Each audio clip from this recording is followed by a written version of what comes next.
Father Michael stood at the pulpit, his voice booming through the small town's church. His sermon was one of hope and redemption, but his eyes betrayed a hint of turmoil. The congregation admired him and respected him, but few knew the man behind the collar. As he stepped down from the pulpit, the nuns from the local convent approached him, their faces warm with smiles. "Father Michael, your words are always a blessing," one of them said. He smiled, his eyes crinkling at the corners. "You are too kind, sisters. Your dedication to our Lord is an inspiration to us all." The nuns dispersed, leaving Father Michael to his thoughts. He walked through the church, his footsteps echoing off the stone walls. He stopped before a statue of the Virgin Mary, his eyes searching for solace. As he stood there, a faint crease appeared between his eyebrows. It was a subtle sign, one that only those closest to him would notice. Father Michael was struggling, his faith tested by the weight of his own desires. The sun began to set, casting a warm orange glow over the church. Father Michael's thoughts turned to the convent, to the nuns who had become his family. He felt a pang of guilt, a sense of disloyalty to his vows. As he turned to leave, whispers seemed to follow him, echoing off the stone walls. "Father Michael, beware the temptations of the flesh." The words were faint, but they sent a shiver down his spine. Father Michael's routine was one of predictable comfort, until the day Sister Elizabeth arrived at the convent. Her presence was like a whispered secret, quietly stirring the stale air of the church. Father Michael felt an unfamiliar flutter in his chest as he watched her take her vows. He attributed it to the joy of welcoming a new member to their community. But as he looked into Sister Elizabeth's eyes, he saw something that made his heart skip a beat, a spark of recognition, a glimmer of mutual understanding. Their initial interactions were innocent enough, with Father Michael guiding Sister Elizabeth through her duties and responsibilities. But as time passed, their conversations grew longer, their laughter more frequent. They discovered shared interests and passions, their connection deepening with each passing day. One fateful evening, as they walked through the convent's gardens, Sister Elizabeth turned to Father Michael with a look of mischief.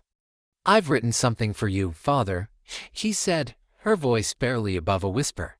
He took the parchment from her hand, his fingers brushing against hers. The touch sent shivers down his spine. As he read the words she had written, he felt his heart ignite with a passion he had long suppressed. Their secret affair had begun, with forbidden love letters and stolen moments becoming their currency.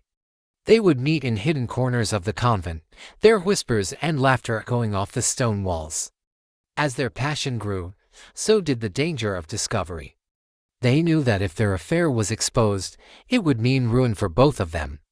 But they couldn't help themselves, drawn to each other like moths to a flame.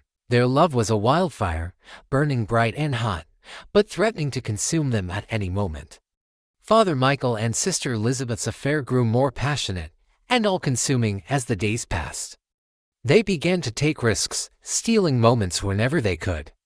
Their love was a force of nature, unstoppable and unrelenting. But as they grew bolder, they also grew more reckless. They would meet in secret, their whispers and laughter echoing through the convent's corridors. They were like two people possessed, able to control their desires. Meanwhile, Mother Superior noticed a change in Sister Elizabeth's behavior. She seemed distant and preoccupied, and her usual devotion to her duties waned. Mother Superior's instincts told her something was amiss, but she couldn't quite focus on what it was. Father Michael's colleagues also started to notice a change in him. He seemed more withdrawn, more isolated, and his usual warmth and compassion were replaced by a cold, distant demeanor. They would try to engage him in conversation, but he would brush them off, his mind preoccupied with thoughts of Sister Elizabeth. As the lovers' trysts became more frequent and more reckless, they began to attract attention. The convent sisters would whisper to each other, their eyes darting suspiciously towards Father Michael and Sister Elizabeth.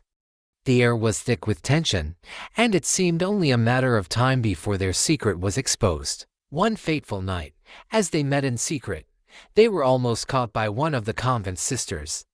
They managed to escape detection, but the close call left them shaken. They knew they couldn't keep living like this, but they couldn't seem to stop themselves either. Their love had become a runaway train, hurtling towards a disastrous collision, and they were powerless to stop it. Sister Elizabeth's hands trembled as she held the small, white stick.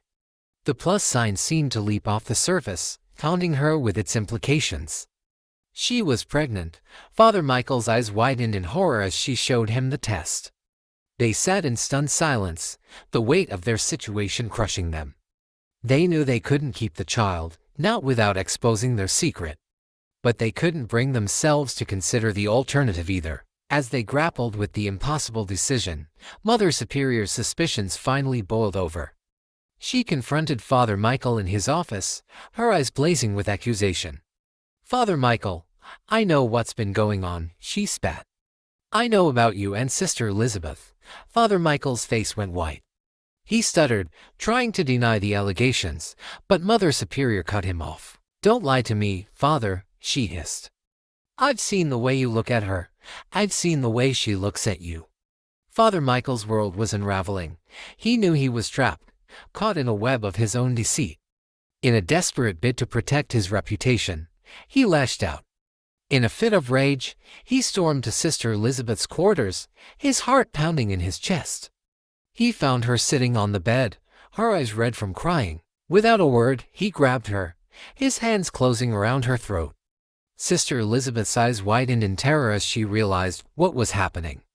As the life drained from her body, Father Michael's grip tightened. He was consumed by madness, driven by his own desperation. And when it was over, he stumbled back, horrified by what he had done. Sister Elizabeth's lifeless body slumped to the floor, her eyes frozen in a permanent stare. Father Michael's mind reeled, his thoughts consumed by the enormity of his crime. He knew he would never be able to escape the consequences of his actions. Detective Jameson's eyes narrowed as he studied the crime scene. The convent was in chaos, the nuns huddled together in shock and grief. But Jameson's focus was on Father Michael, whose alibi for the time of the murder was shaky at best. As the investigation closed in, Father Michael's composure began to crack. He became increasingly agitated, his eyes darting nervously around the convent. He knew the police were watching him, waiting for him to slip up. The convent's nuns were in a state of panic. They had never seen Father Michael like this before. He was always so calm, so collected. But now, he seemed to be unraveling before their very eyes. Sister Margaret, one of the older nuns, approached Father Michael with concern. "Father, is everything all right? You seem ... different ... double quotes." Father Michael's eyes flashed with paranoia. "What are you talking about, sister? I'm fine." But Sister Margaret wasn't convinced. She had seen the way Father Michael looked at Sister Elizabeth, the way he seemed to be consumed by his own desires. And now, with Sister Elizabeth dead, Father Michael's behavior was becoming increasingly erratic. As the days passed, Father Michael's mental state continued to deteriorate. He became convinced that the police were out to get him, that they would stop at nothing to prove his guilt. He started to see conspiracies everywhere, his paranoia reaching a fever pitch. And then, one night, Father Michael disappeared. The convent was thrown into chaos as the nuns searched for him, but he was nowhere to be found. It was as if he had vanished into thin air, leaving behind only the faintest whisper of his guilt. The sun was setting over the small town as Father Michael was led away in handcuffs. The police had finally tracked him down, and he was now facing the consequences of his actions. And then, one night, Father Michael disappeared. The convent was thrown into chaos as the nuns searched for him, but he was nowhere to be found. It was as if he had vanished into thin air, leaving behind only the faintest whisper of his guilt. The sun was setting over the small town as Father Michael was led away in handcuffs. The police had finally tracked him down, and he was now facing the consequences of his actions. As he stood in the courtroom, Father Michael's eyes seemed to bore into the souls of those around him. He showed no remorse, no regret, only a cold, calculating gaze. The trial was a sensationalized media event, with reporters and camera crews packing the courtroom. The prosecution presented its case, revealing the dark secrets of the convent and Father Michael's twisted affair with Sister Elizabeth. The jury was shocked and horrified by the evidence, and it didn't take them long to reach a verdict. Father Michael was found guilty of Sister Elizabeth's murder, and he was sentenced to life in prison. As the verdict was read, the courtroom erupted into chaos. The nuns from the convent were in tears, while the townspeople were outraged. Father Michael's family was devastated, unable to comprehend how their loved one could have committed such a heinous crime. In the aftermath of the trial, the community was left to grapple with the consequences of Father Michael's actions. The convent was shut down, and the nuns were relocated to other facilities.